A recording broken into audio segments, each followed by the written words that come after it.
Okay, friends, sorry to already have stuff written on here. I've done this for the umpteenth time. So just wanted to go over our inputs and our outputs. So I'm going to talk about this while you're writing. So we have oxygen and glucose going into the muscle cell. This muscle cell is at rest, okay? And then our outputs, of course, CO2, heat, and water, and of course, ATP, energy. So one of the first things I wanted to do at rest is just go over general what's going on within the cell, what kind of cell parts. So we have a cell membrane. We do call it a little bit something different in the muscle cell, but I'm not going to worry about that so much. Second of all, we have lots of mitochondria. Of course, mitochondria, powerhouse of the cell, generating all of that energy. And then we have these fibrils, we call them, or fibers, you could say it. It's the pull and peels of the pull and peel Twizzlers. They're actually a type of protein. They're called actin and myosin. You don't have to remember that for the test, but I wanted to give that idea to you. Let me show you a picture from my physiology text, just to give you an idea of what a muscle cell, again, different structure, different function. So this is an entire muscle cell, and here's all those, see these little things right here? This is all actin and myosin. We do have, you know, a nucleus and see the membrane, but all of these are, see how this looks like a pull and peel Twizzler? These are made up of little tiny interlocking actin and myosin that are going to contract to give you a muscle contraction, okay? So no worries, we're not going into that detail of drawing, but I wanted you to understand that this muscle cell looks different because it does have a different function. Blood cells don't contract, so they don't have these type of contractile proteins. At the very cellular level, friends, these will contract and pull, kind of like a tug of war where you're pulling on the rope. That's what these cells do. Red blood cells don't do that, okay? Those guys carry oxygen. So that's really important that you understand there's a difference between those. Okay? So now what we're going to do is we're going to go ahead and we're going to talk about a muscle cell, okay, in action. So I'm going to go back, oxygen, glucose again. So this is an exercise. I'm going to put a box around this because it's still a cell. And we want to talk about CO2, water, heat, and of course, we've always talked about lactic acid. Now, I'm going to bring up a couple things about lactic acid that might kind of blow your mind a little bit. I know my mind was blown a little bit by some research that I did and some misconceptions or things that I've always thought were true that I want to share with you. Oh, and let's not forget about ATP.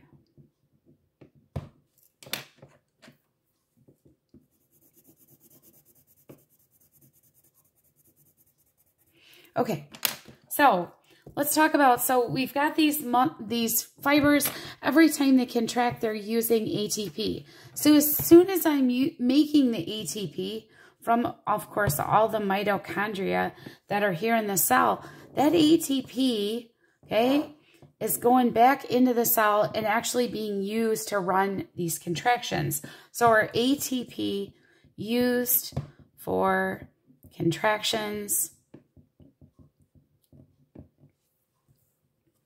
Okay, so it actually is used for that. Now, keep in mind, we're going to talk about this too, that a muscle cell won't contract unless the brain is telling it to contract, which is a more complicated process. So we're going to talk about that. Okay, so this ATP, I need you to understand that when this ATP is being broken down, so we're going from the ATP is being broken down into ADP, right? Which only has 2 phosphates instead of 3 phosphates.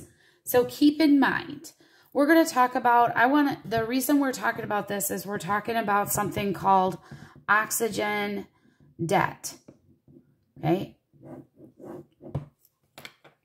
And oxygen debt is really a combination of the sum of two things. One of them is talking about the amount of, so I'm going to put some green around here, the amount of oxygen it takes to replenish our stock of ATP. Remember, these are the dead batteries, right? Okay, so all I need to do is add a phosphate onto this again, and then we've got ATP all over. So our oxygen that's needed to restock ATP. So I'm going to put ADP to ATP, okay? Which makes sense. If you use the hamburger helper, you got to restock it, okay? So that's one thing. Plus, it's the amount of oxygen needed to break down, be able to convert some of this lactic acid that is produced. Now, I'm going to bring down this lactic acid, but I'm actually going to bring up something. Okay, so one of the things that I have always assumed, our textbook even says it, some of the material that I've used, and it's a common belief that this lactic acid we've talked about does cause muscle fatigue and does cause muscle soreness. But what I found is actually that's not 100% true at all. Now, do we create lactic acid? Yeah, actually, we actually produce a chemical. It's not necessarily lactic acid, even though they use the term lactic acid, sometimes the same as this other term. But it's a chemical called lactate, which is different from lactic acid. Only by a proton, okay, which is a positive. So I'm not going to make the difference between lactate and lactic acid. But if you ever are looking at something, you're going to see something called lactate. So I just want you to know that the only difference is between a proton. And our original thought is that the lactic acid dropped that pH similar to what CO2 does. And they've actually found that to not necessarily be true because of the proton. Again, I'm not going to go into the detail on that research. It's actually quite fascinating with the chemical, but it actually isn't about pH here, okay? Which is cool because the CO2 is about pH, but we're not going to worry about the pH here. I will tell you that the oxygen, that this lactate, okay, that's being produced normally by the muscle, okay, can be converted back into actually CO2 and water within the cell.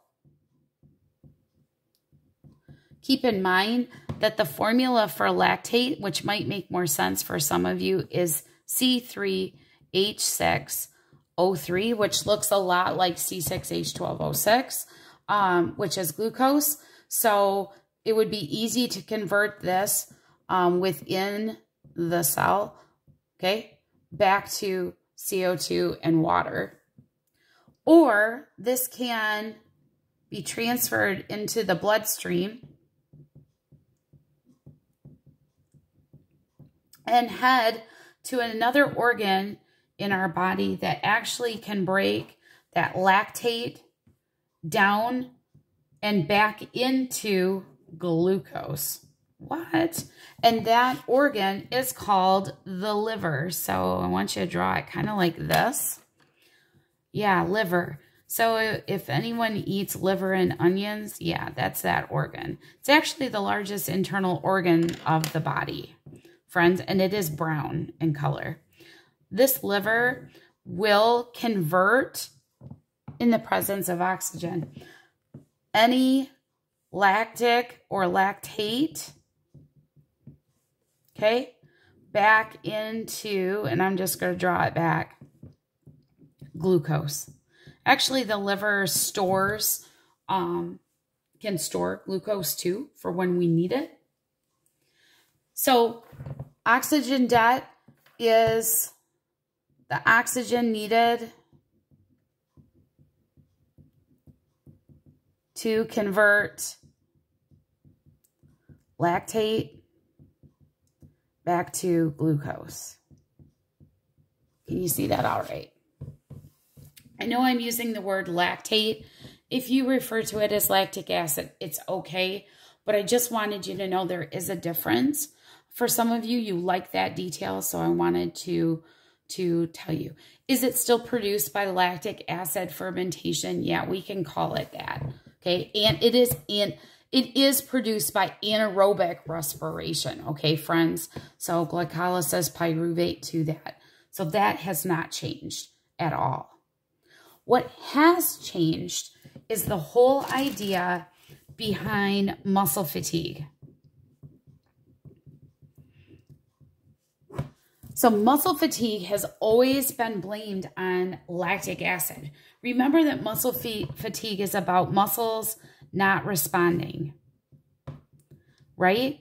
And it's not, and they've always said it was because of lactate pH, because scientists way back were actually doing experiments on frog legs and just kept contracting, sending shocks through them, and then they stopped contracting. And then they measured and they found this chemical, and they assumed that because of this chemical, that was the cause of this. And that is something that a lot of people, even to this day, still believe, and our textbooks still say that, but research has found that that's not necessarily the case. In fact, if you remember that one video, that muscle fatigue, there was a whole bunch of different hypotheses. And one of them was about electrolytes, was about salts. So muscle contraction happens with the movement of different salts across the membrane, okay? Not only from the nervous system, okay, but within the muscle itself. So that they think that maybe muscle fatigue is that the electrolyte balance is not allowing the nervous system to actually tell the muscle, like the muscle is just not responding because it doesn't have, it's happening so fast. So remember us writing our hands, that the electrolyte balance is off, which would make a lot of sense that you would replenish your electrolytes back in your body. Not only you're replenishing all the fluid, but you're replenishing the salts so that your muscles can actually do what they're supposed to do. Okay, it's not necessarily because of lactic acid buildup. Lactic acid has also been a big guilt trip on lactic acid because of muscle soreness. And actually, in our Ed puzzle the other night, that muscle soreness is really not about this whole idea of lactate and it being converted back and it being converted in the cell, and all this really just takes the magic word time, doesn't it? It's all about stopping our exercise and replenishing those oxygen levels. It's not necessarily about the lactic acid. This takes time, okay? So the soreness that we're feeling is not a result of lactic acid, because that's being converted back relatively quickly. If we just stop, the minute that we go through strenuous and we stop and actually stop and breathe. So when we're doing short bursts of energy, like for example, if you were to do a ladder drill in track where you run, first you run, if we're doing, let's say if we're doing short distance, we're doing sprinters. So you could do, let's do a 60, okay, a 60-yard dash and back, okay, and then you go to a 100-yard dash and back, and then you go up to a 200-yard dash and back, and in between each of those, you have resting periods, okay, or for example, you do a drill where you do 800 workouts. Okay, so you run around the track at race pace. Then you run around the track in a slow pace. Then you run around the track in a race pace. That right there is building, that's giving you time to replenish those oxygen levels and try to avoid that fatigue. Now, the soreness that you might feel, that's probably because of some sort of micro tears. Okay, remember I had said in some hours that it's not about creating more muscle cells. It's about actually repairing and getting your muscle fibers to be bigger. And so this could be the result of micro tears. This could also be the result of inflammation. Have you ever had a cut and it's gotten really red on your finger? So an increased blood flow, that right there can cause muscle soreness. So this is why the doctor said one of the biggest things is to roll, do massage therapy, drink lots of fluids to replenish those electrolytes. And of course, we could be getting some waste products that is causing some soreness. So I hope that didn't blow your mind too much, but I thought it was really interesting how you can take something that's so commonly thought of that it might not actually be that. And the important part is to understand that this can be, again, a hypothesis. This can change, okay? It's hard to watch a muscle contraction happen underneath the microscope, and especially at the molecular level, you can't see ATP. So we can see why in some past experiments that when they saw lactic acid and saw that the muscle wasn't responding, that made a lot of sense. But now we can see how you can go back. So now I leave you with this question. Did lactic acid, okay, did this lead to our runner becoming unconscious after the race?